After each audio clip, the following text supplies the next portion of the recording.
Imagine you were looking at American Gothic. There's a farmer, his wife, farmhouse. In the distance, you start noticing paratroopers. The sky turns blood red. Bombs and fire peek through the clouds. The farmhouse is ablaze. The windows shatter. And the farmer and his wife turn to a 1,000-yard stare. This is the theater.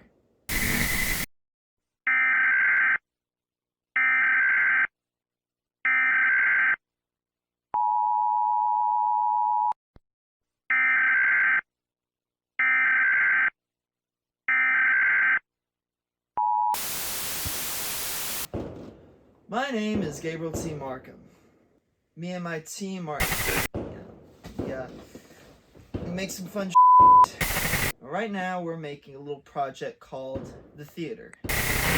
It is a war simulator in the best sense of the word, combining action, emotion, trauma, and most of all, the experience of frontline combat and officer combat. So for the viewer, right now we are positioned in a basement.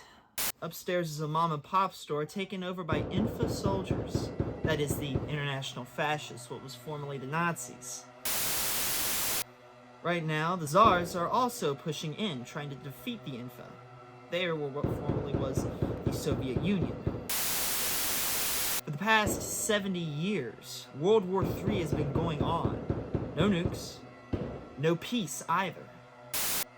The old war is stained with blood, tears, and now, in the year 2015, America is being invaded.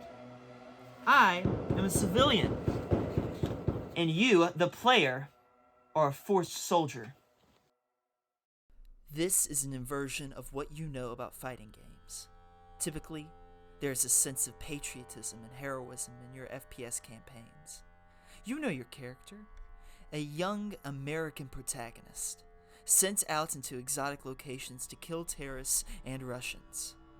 Reinforce freedom through full metal jackets. In this game, you are a forced draftee. You're abused, psychologically screwed, and given no other choice but to kill other pawns in the same situation as you. You're sent right here in a recently invaded USA. Civilians are right next to your line of sight, and to the average American, you are imperialist scum. Think of that apple pie Main Street feeling.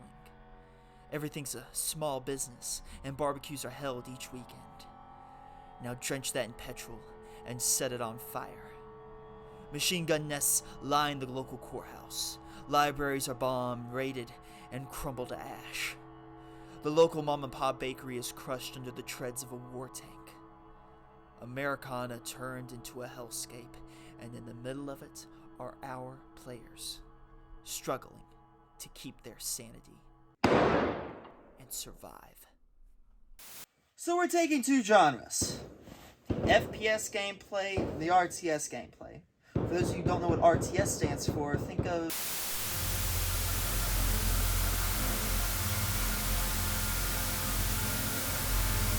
those games where you have a top-down perspective over the battlefield, and you get to manage and order your troops around.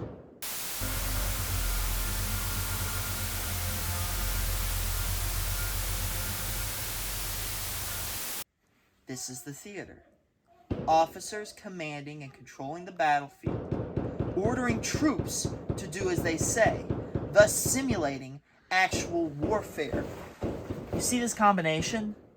Now you, as the player, have to manage what the officer says and complete the objective in squad-based combat, while also dealing with whatever the other officer on the other side is ordering their troops to do, all the while trying to manage the several objectives on field.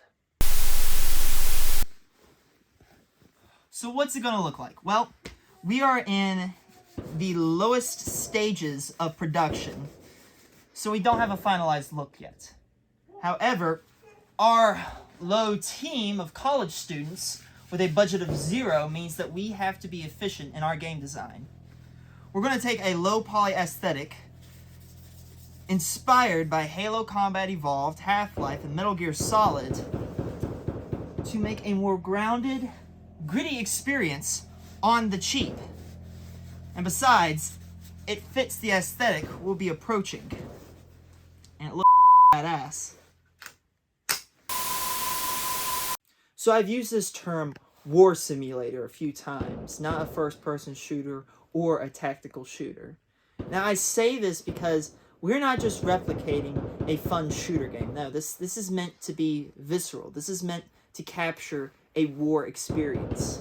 And we call it a war game because of the emotional pressure that war gives. The fact that you will see civilians, that you'll see insurgents, that you will question yourself as the player. Why the f*** am I doing in America's backyard? Why am I doing this? A true experience for all soldiers.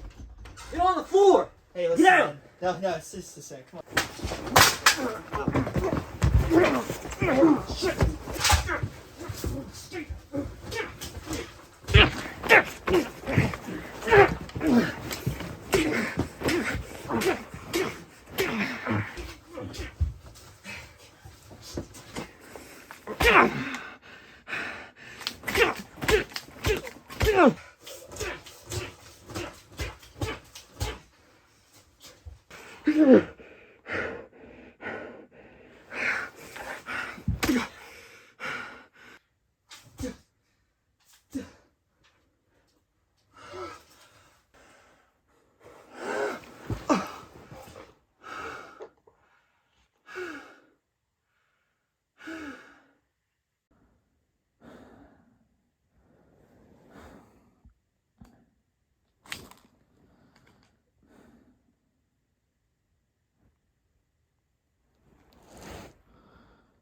This is the theater.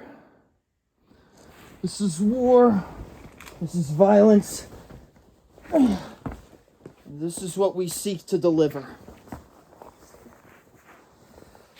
We're looking for funding, and we can use every dime and piece of work we can get. And hopefully, we can find it. Your help, we can deliver.